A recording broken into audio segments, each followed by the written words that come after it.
This is Crimson Desert. People have been asking me to take a look at this. I am going to stream this day one. Don't know if I'll do a full playthrough. You know, I'm more into like narrative-driven RPGs and JRPGs. You guys know me. This looks more like an ARPG. It kind of gives me like MMO vibes. That's not a bad thing. Just saying that I don't know if I would do a full playthrough or not, but I will be there day one. I am excited about it. It looks epic. So let's take a look at the combat and progression overview. Hello everyone.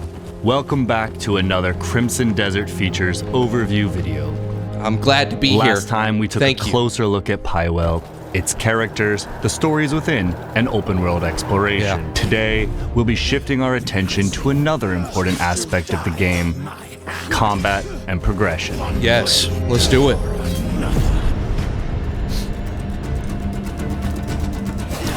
Combat in Crimson Desert is visceral, and the battlefield is yours to shape. I like that leg sweep. Nice. You will grow your arsenal of skills, weapons, and equipment, and it'll be up to you how you use them. Whether it's an aggressive offense, precisely timed hit him with a drop defense, kick. Yeah. or even using your mount and the environment to your advantage. Yo, you can ride a bear? Combat in Pywell is full of possibility. And you got a mech too? Wield a wide array of weapons from sword and shield, spears, great swords, axes, and various ranged weapons. This game has everything. Each weapon has its own advantages.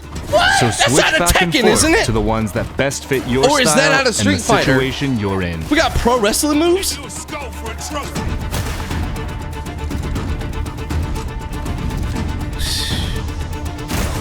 Okay.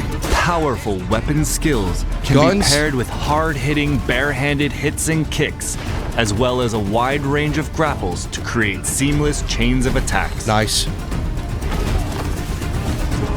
Elemental enhancements further expand your options by empowering key abilities, allowing you to burn, freeze, and stun enemies. So combine weapons and chain skills the way you want and forge your own approach to combat. Bro, there's so much you can do. Your mobility and timing are also a big factor. Bro, in just the last minute and a half, how many different combos and different types of attacks have you seen? Insane. In combat. Slides, dodges, counters, and swings flow directly into attacks, keeping you mobile and relentless. Does anybody know how long this has been in development? Sick. Sick! Well-timed guards and dodges open up enemies for a counter, letting you strike back and keeping up the pressure. Man, look at the grass flying everywhere. That feels grounded, yet explosive and endlessly expressive. Shit! That was a lot. You can tell they respect your time because they could have spent a long time going through all of that, but they just like in like 2 minutes and 30 seconds, they just threw everything at you. I don't even think that was everything, but that was a lot. That was impressive. Of course, the skills you've just seen won't all be available from the start. Right? Nice. If you've seen some of our previous gameplay videos, Cliff is usually shown at a much greater height of his power. Makes wielding sense. a wide range of devastating skills. But when you awaken in the aftermath of the Black Bear's assault at the start of your journey, right? You start from scratch with a more limited set of abilities and equipment. Yeah, this is a game for me. A core part of your journey in Pywell is the transformation from a survivor into a truly formidable Greymane, and you decide how that progression takes place. Okay. As we mentioned in our previous features video, you will acquire artifacts, fragments of the abyss that have fallen to the world below through quests, combat, and exploration. They lie at the end of many trials in the possession of powerful bosses and hidden across Pywell, including up in the abyss.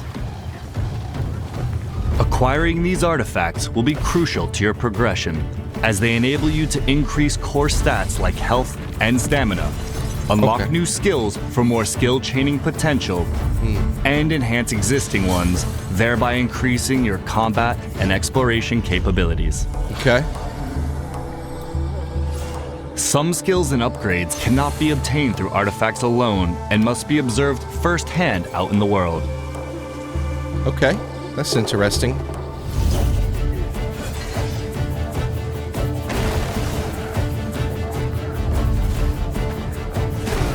You may be the type to want to upgrade your Just hit him with a body splash. My man did a frog splash off the roof, bro. stamina quickly to run and glide around the world longer to explore. Or you may want to unlock and upgrade all the Choke diverse slam. grappling skills to Did he do an continuously RKO? slam enemies Did he into do the the ground. angle slam? Bro, we got the whole WWE No Mercy, WWF at the time, No Mercy moveset in this game. The first time I saw this game, I was like, they're doing so much. It's like, man, how long has this game been in development? Can they really pull this off? Like, bro, if I see a 450 or a shooting star, it's over. Is that a German? Ah! Decide which skills you want to combine and unleash during combat, and choose the direction of your progression by considering your playstyle. Damn! Did this hat come off? Bro!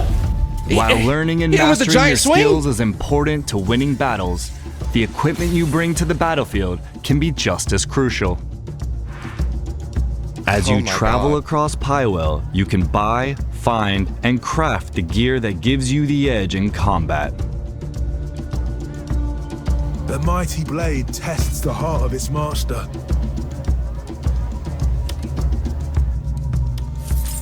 Your equipment can be upgraded for higher stats. Okay, good.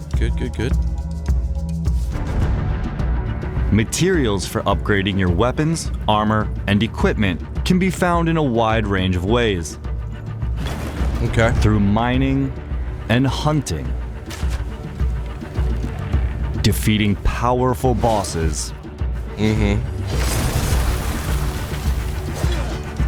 I'm not gonna lie, I saw mining and I immediately started getting like high guard, like PTSD, like for a second. through quests, and by uncovering them in hidden locations. Awesome. You will also be able to customize equipment with extra stats and special effects. Destruction 2, Gale 2, attack speed, critical hit chance, rampage. Okay. Mix and match these across your weapons and armor, and experiment to discover what combinations work best for you in the battlefield and out in the world. All of that preparation leads to your greatest tests. Across the continent of Pywell, I don't like spiders, fearsome bro. bosses rule, waiting for your challenge.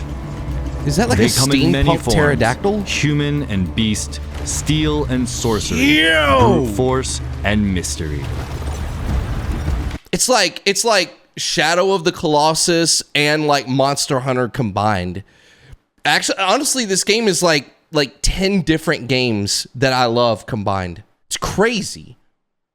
They'll test your limits in different ways. At the end of these hard-fought encounters, special rewards await. Some equipment earned from bosses can even grant access to their signature abilities, That's awesome. or grant unique effects and bonuses. Okay, so that's what the So summon build was. on the strength you gain through each victory. Take down these threats of Pywell and prove yourself a true Greymane. That brings us to the end of this features overview video. We hope you look forward to Crimson Desert's combat and your progression journey as you explore and fight across Pywell. Thanks for watching, and we'll see you in our next and final features overview video. Wow. Damn. Was that lasers? Like, what are you... Nice.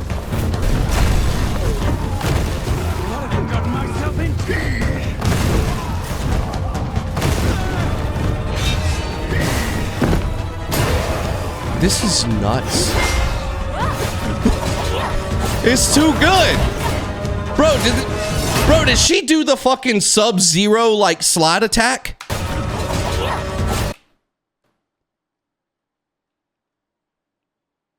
I hold on. I want to see. It looks like maybe she did.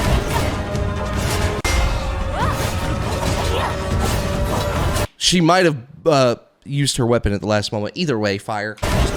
Sorry, I was being autistic. I apologize.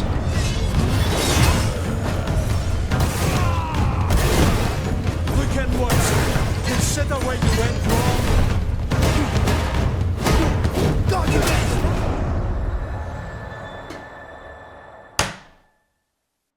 Bro,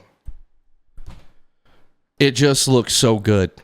Everything just looks so good. I posted my reaction to the first trailer on the second channel, and I got a little bit of pushback that I was like nitpicking, or like I was you know, like too negative, or I wanted too much out of the game or whatever. They were mad I didn't glaze it more. Hopefully I sucked this dick's... Hold up. Hopefully I sucked this game's dick enough that everybody will be happy with this reaction. All of this looked great to me.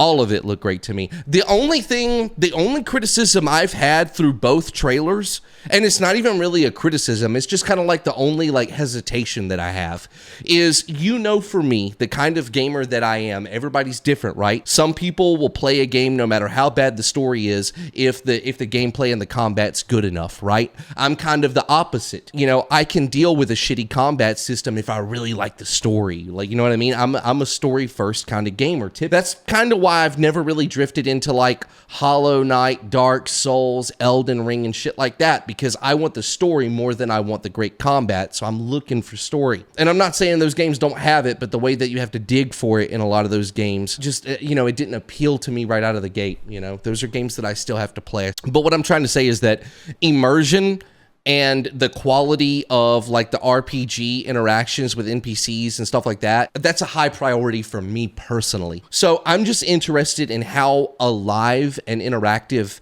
the towns feel, the NPCs feel, you know, and how much immersion I can really get out of the game. Or is it more the type of game where you're just kind of going to a town hub, accept a few quests from like the 5 or 6 NPCs that you can talk to, maybe a bounty board, upgrade some equipment, and then go raid bounty camps and go to dungeons? I'm just kind of wondering if that's what it is. And if that's what it is, I think that's fine. I think that's totally fine.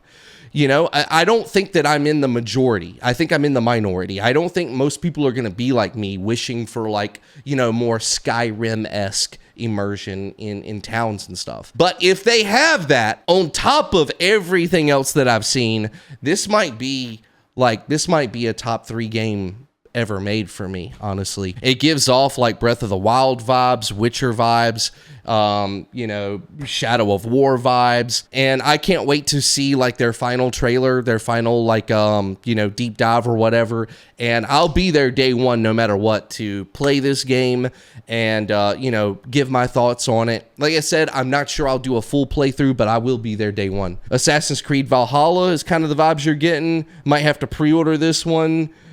Same here. I love a game with a good story. Yeah, and I don't have any reason to think this game won't have a good story. It's just like, I want to get as immersed in like the world as I can.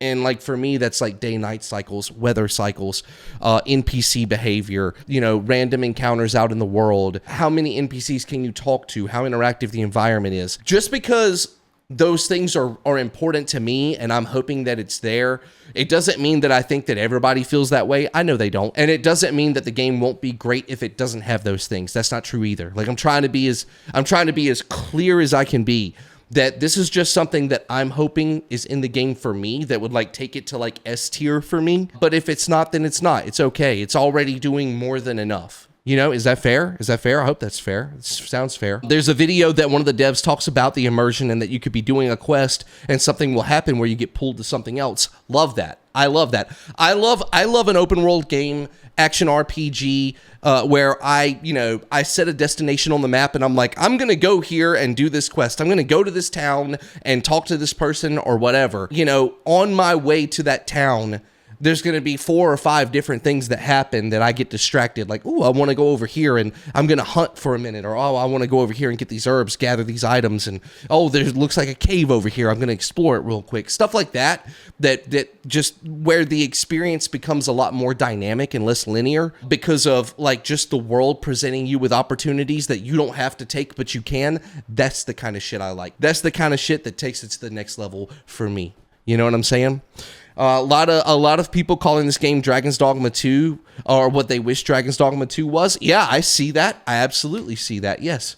Yeah, I see a lot of Monster Hunter in there. I saw some Shadow of the Colossus in there. So I like everything that I'm seeing from this game. It really looks like Pearl Abyss knows what they want this game to be. They have a tone, they have an identity, and they're doubling down on it. And they seem, even though there's broadness to the gameplay, it does seem like they're really focused on exactly what they want to do, which to me is a green flag and makes me more excited to play it. So I'll be there day one, and we'll see what it is and what it ain't. You know what I mean?